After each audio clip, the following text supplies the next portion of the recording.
இந்த திமுகவுக்கும் மற்றும் பலருக்கும் ஒரு காமன் ஓனர் ஒருத்தர் இருக்கிறார்ல, யாரு? பாஜக.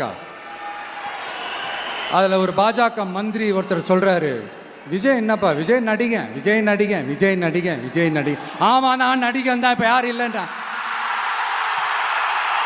என்னமோ இவர் என்னமோ புதுசா கண்டுபிடிச்ச மாதிரி. ஆனா நான் அரசியலுக்கு வந்துட்டு நடிக்கல, அரசியல்லாம் நான் நடிக்கல.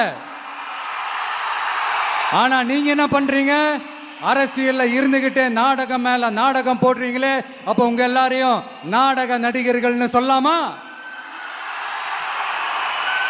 ஒன்றிய அரசோட பவரை கையில் வச்சுக்கிட்டு திமுகவோட ஒரு நாடகம் மற்றும் பலரோட ஒரு நாடகம், அப்ப உங்க எல்லாரையும் ஒரு டேஞ்சரான நாடக கம்பெனின்னு சொல்லாமா? இந்த பாஜகவோட சரண்டராகி இருக்கிறதோட மட்டும் இல்லாம இந்த ஊழல்லையே ஊறி போய்